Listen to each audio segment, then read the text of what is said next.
जय हिंद। देखिए, कश्मीर का बैसरान घाटी जो है ये बहुत ही अपने सुंदर दृश्य के लिए प्रसिद्ध है, इसीलिए इसे मिनी स्विट्जरलैंड कहा जाता है।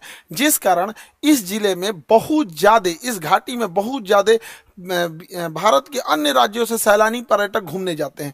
ये पहाड़ों से घिरा हुआ है।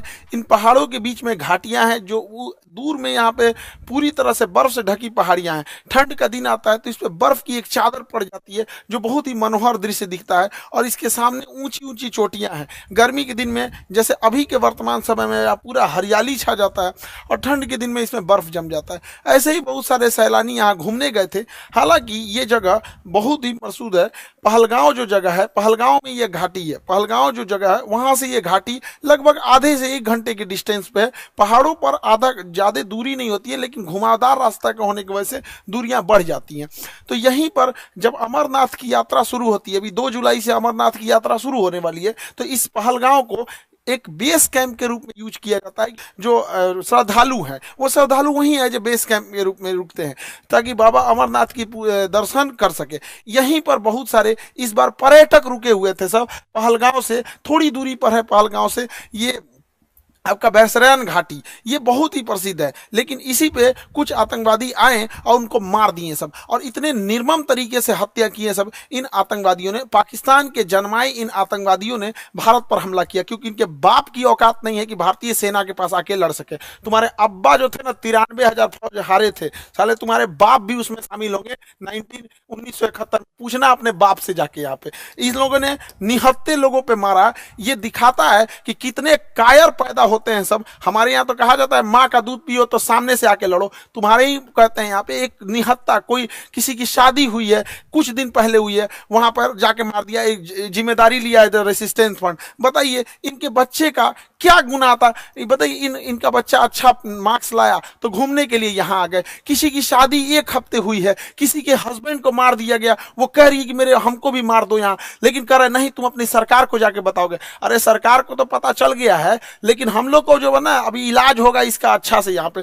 बताइए इस महिला के साथ इसके बच्चे को मार दिया गया। जब इंडियन आर्मी पहुंची तो फौज के ड्रेस में आतंकवादी थे सब। ये महिला समझ नहीं पाई, फौज को देख के रोने लगी। इनको लगा कि ये भी कहीं आतंकवादी तो नहीं है, तो उन लोगों ने बताया कि हम इंडियन आर्मी से आपकी मदद करने के लिए आए हैं। अरे कायर हो, एक तो तुम निहत्थे पे हमला करते हो, उसके बाद से तुम इंडियन आर्मी का ड्रेस पहन लेते हो। यही ना तुम लोग की कायरपन है। खैर पड़ोसी की औलाद हो लोग साले, तुम लोग की तो इतनी औकात नहीं जो इंडियन आर्मी से लड़ सको। लड़े तो थे एक बार, यही हुआ था। हालांकि हम लोगों ने अभी ऑपरेशन टिक्का प्रारंभ किया है, रेस्क्यू ऑपरेशन चल रहा है। कुछ आतंकवादी मार दिए भी गए हैं, अभी आगे भी कार्रवाई चल रही है। लेकिन इससे क्या होने वाला? अभी मोदी जी सऊदी अरब के दौरे पे थे, तब तक ये घटना हुई, तो सऊदी अरब के दौरे को बीच में ही कैंसिल करके आए और एक सर्वदलीय मीटिंग भी बुला रहे हैं, जिसपे कि पूरी तरह से निर्णय लिया जाएगा कि इसका क्या फाइनल इलाज किया जाएगा। लेकिन इस चीज को समझिए कि इसके पीछे हाथ किसका किसका हो सकता है। पाकिस्तानी ये कायर है। ये पाकिस्तान वालों पहले सुनो, ये तुम्हारा सेनापति है, सबसे बड़ा चोर आदमी है। लंदन में इसकी बहुत बड़ी प्रॉपर्टी है।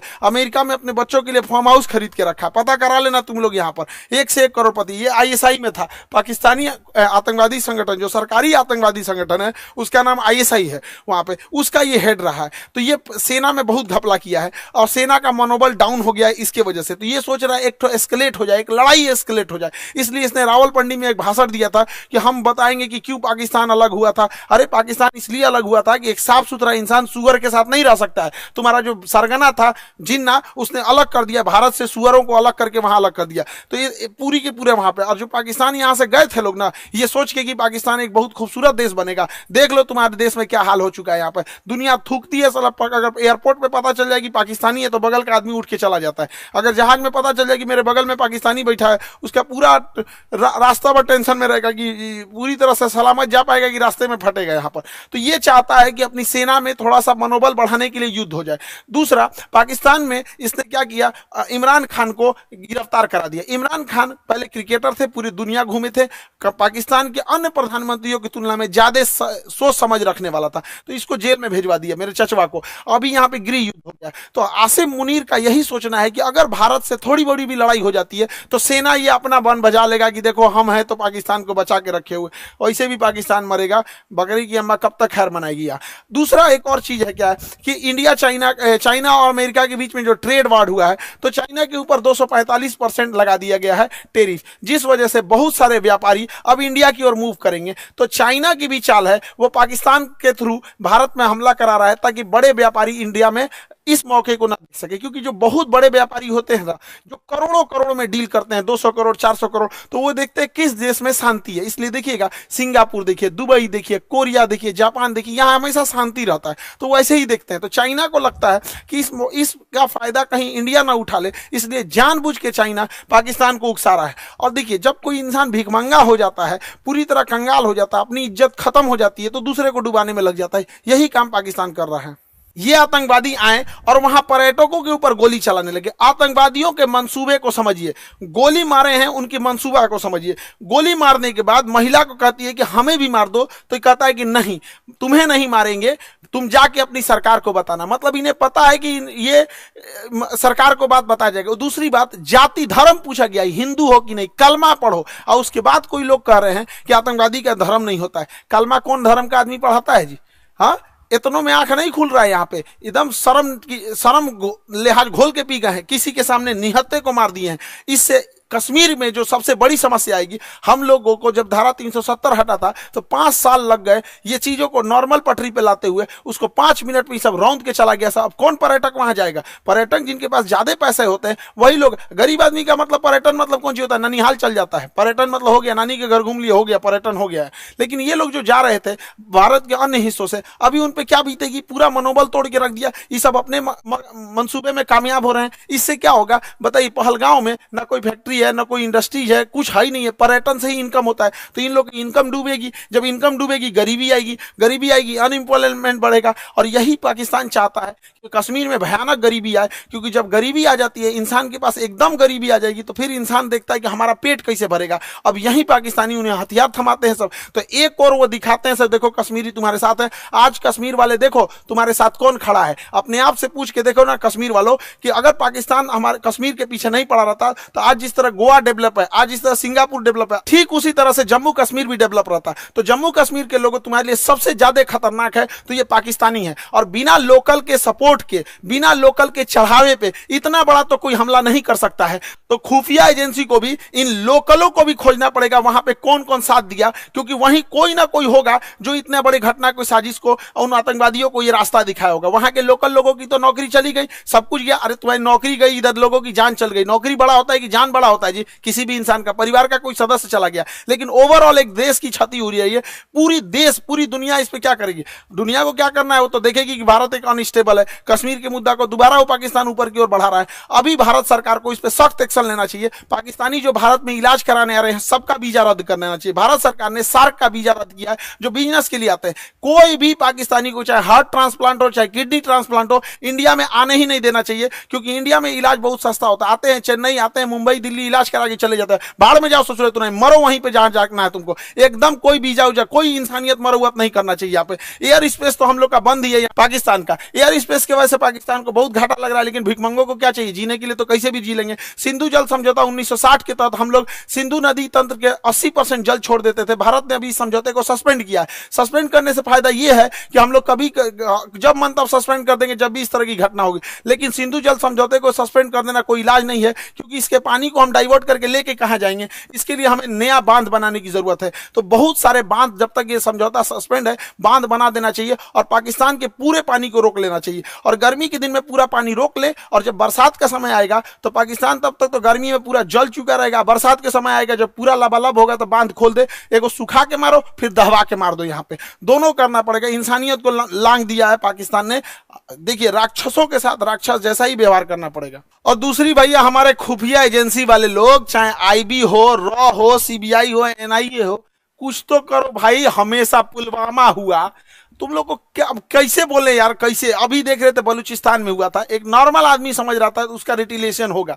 ये क्या इंटेलिजेंस आता है हम लोग का? पुलवामा हो जाता है, संसद पर अटैक हो जाता है, ताज होटल पे हमला हो जाता है, अमृतसर पे हो जाता है, पठानकोट पे हो जाता है, क्या हो रहा है? उरी पे अटैक हो जा रहा है। अरे कभी तो पहले इंटेलिजेंस लाया जाए। हम मानते हैं कि इंटेलिजेंस बहुत लाते हैं आप लोग, लेकिन थोड़ा और एक्टिव होने की जरूरत है। मोसाद की तरह होना चाहिए, CIA की तरह होना चाहिए, चाइना की एजेंसी की तरह होना चाहिए। वहां और जरूरत है इस चीजों को। भारत सरकार को इस पर और संजीदगी से कदम उठाना चाहिए। और इस हमले के बाद केंद्र सरकार एक सर्जिकल स्ट्राइक करेगी। देखो, सर्जिकल स्ट्राइक जरूरी है, लेकिन सर्जिकल की स्ट्राइक कोई इलाज नहीं है। सर्जिकल स्ट्राइक हमेशा सेना करते रहती है। 50 गो आतंकवादी मार देंगे तो क्या भरपाई हो जाएगा? हमारे 28 मासूम लोग मारे गए, इसकी भरपाई 50 गो सैनिक। 50 गो मतलब क्या होता है? पाकिस्तानी एगो मिलकर 50 गो जन्म दे देगा। एगो पाकिस्तानी 4 गो बियाह करेगा, 1 2 3 4, 4 गो बियाह करेगा एगो पाकिस्तानी, एगो से 15 गो पैदा करेगा, 15 चौको 60, एगो से मिलकर 60 गो जन्मा देगा। जन्म लेने में क्या जाता है? सुअर भी एक साथ 16 को जन्म दे देता है। इन चोटों को क्या जाता है? आप क्या लगता है सर्जिकल स्ट्राइक से इलाज हो जाएगा? नहीं, सर्जिकल स्ट्राइक इनका इलाज नहीं, इनका ठोस इलाज करना पड़ेगा।